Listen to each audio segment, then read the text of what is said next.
कहानी नीरू की है। पंजाब की नीरू की शादी दिल्ली के राहुल से होती है। दिल्ली कितना बड़ा शहर है ना, लेकिन आप लोगों का घर तो बहुत छोटा है। हमारे पंजाब में तो ये बड़े बड़े घर होते हैं कि मजा ही आ जाता है। कोई बात नहीं नीरू, मैं भी तुम्हारे लिए बहुत बड़ा मकान बनाऊंगा बहुत जल्दी।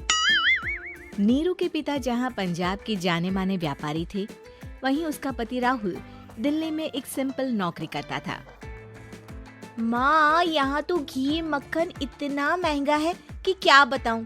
मैं तो तरस ही जाती हूँ घी खाने के लिए। नीरू की माँ को ये सुनकर बहुत दुख होता है। मेरी बेटी को घी नसीब नहीं हो रहा है और ये बहू यहाँ बैठकर घी में शक्कर डाल रही है। देख वनिता, मैं साफ कह रही हूँ, इस घर में जितना घी आएगा उतना ही मेरी बेटी के घर दिल्ली भी जाएगा। अरे ये क्या बात होती है माँ जी, बेटी का उतना ही करो जो अच्छा लगे। अब क्या मायके से घी और मक्खन तक की सप्लाई करोगी आप? हाँ, मेरी बेटी किसी चीज को तरसे मुझसे बर्दाश्त नहीं होता। अब क्या था, नीरू के मायके में 2 किलो घी आता तो 2 किलो दिल्ली जाता नीरू के पास। एक दिन, माँ बड़ी गर्मी पड़ती है दिल्ली में। इस घर में तो एक ही एसी है और वो भी ड्राइंग रूम में। सारा परिवार एक ही कमरे में सोता है। हाँ बेटा, वो तो हर घर की कहानी है। यहाँ भी एक ही एसी है। अरे बिल इतना आता है कि क्या बोलूं। तभी वहाँ राकेश आ जाता है। माँ, थोड़ी देर में यहाँ कुछ प्लम्बर आएंगे मेरे कमरे में एसी लगाने, जरा ध्यान से लगवा देना ना माँ। ओए, ऐसे कैसे तेरे कमरे में एसी लगेगा? हाँ राकेश, एक बार बात तो कर लेता। अरे पापा, वो वनिता को गर्मी में नींद नहीं आती। ड्राइंग रूम में सबके साथ सोने में वो अनकंफर्टेबल है, इसलिए। अरे पूरे परिवार के साथ वहाँ तेरी बहन नीरू भी तो सोती है, वो नहीं हो रही क्या अनकंफर्टेबल? समझ रहा है ना? अगर एसी लगेगा तो एक दिल्ली में तेरी बहन के कमरे में भी लगेगा, तभी तू लगा सकेगा। राकेश वनिता को सारी बात बताता है। वनिता करती भी क्या, मन मार कर बैठ जाती है। माँ, ये लोग ठीक नहीं है, क्या करूं मैं?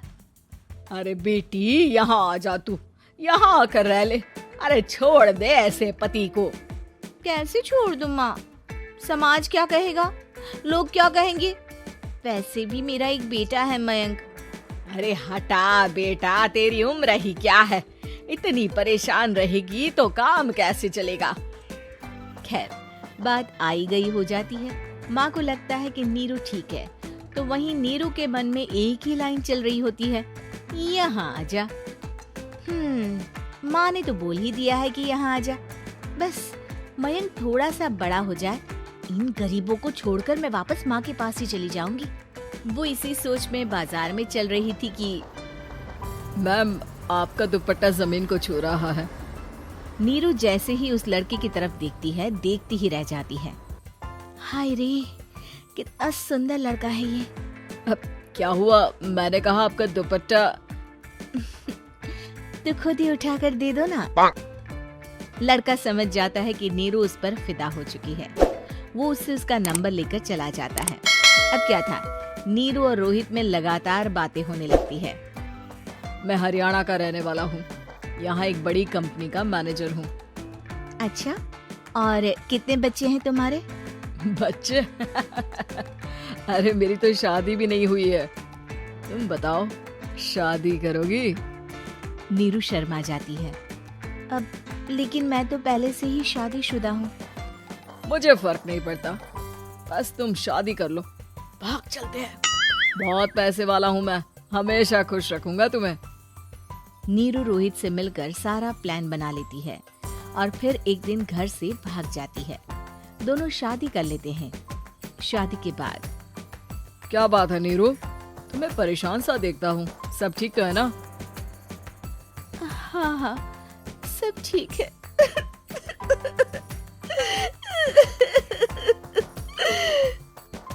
ये कहते कहते ही वो रोने लगती है। अरे क्या हो गया, रो क्यों रही हो?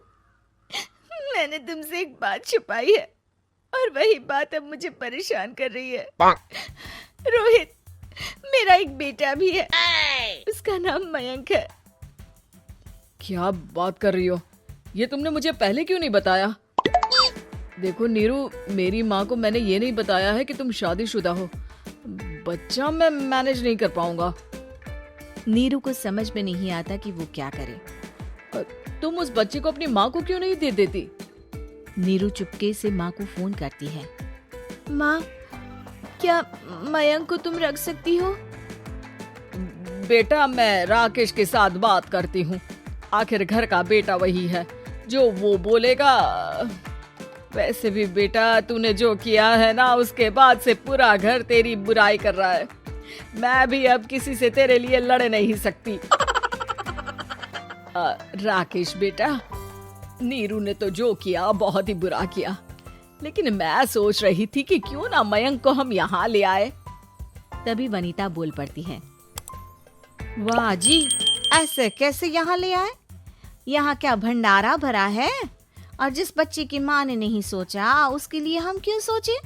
नीरू को एक बार तो अपने बच्चे के बारे में सोचना चाहिए था ना। अरे लेकिन तेरे पास भी तो लड़का नहीं है ना वनीता। माँ, वनीता ठीक बोल रही है। कल को वो बड़ा होकर इसी घर का हिस्सा मांगेगा, तो हम क्या करेंगे? माँ कहती भी तो क्या, वो चुप रह जाती है। वहीं नीरू का पहला पति कहता है। माँ, अगर आज भी वो वापस आ जाए तो मैं उसे माफ कर दूंगा। बेटा, गरीबी चीज ही ऐसी है, क्या करेगा? तू तो अब मयंक का सोच। वो बेचारा तो बिना माँ का हो गया। मयंक के खातिर तू दूसरी शादी कर ले बेटा। लोगों के लाख समझाने के बाद नीरू के पहले पति की शादी रिद्धि से हो जाती है, जिसके पहले पति से 2 बच्चे होते हैं। देखो जी, मैंने शादी सिर्फ बच्चे के खातिर की है। मैंने भी शादी सिर्फ बच्चों के खातिर की है। वहीं नीरू के दूसरे पति के मन में ये बात घर कर जाती है कि नीरू एक मासूम बच्चे को उसके खातिर छोड़ कर आई है। अब देखो नीरू, मुझे लगता है कि जो औरत अपनी कोख का बच्चा छोड़ सकती है, वो तो कुछ भी कर सकती है। कल को तुम्हें मुझसे अच्छा कोई मिल गया तो तुम तो मुझे भी बाय बाय कर दोगी ना। नीरू को अब उसका दूसरा पति ताने देना शुरू कर देता है। तंग आकर नीरू उसके यहाँ से भागकर अपने पहले पति के पास चली जाती है। लेकिन ससुराल में क्या लेने आई है नीरू, मयंक को? नहीं नहीं सासू माँ, मुझसे गलती हो गई, मुझे माफ कर दीजिए। नीरू, अब वक्त खत्म हो गया है, मेरी शादी हो चुकी है। तो छोड़ दो ना उसे, हमारा बच्चा है। मैं आपको अपनी माँ नहीं मानता, मेरी नहीं मान तो बात अच्छी है। नीरू मयंक की बात सुनकर समझ जाती है कि उसके पास अब न आसमान रहा, ना ही जमीन।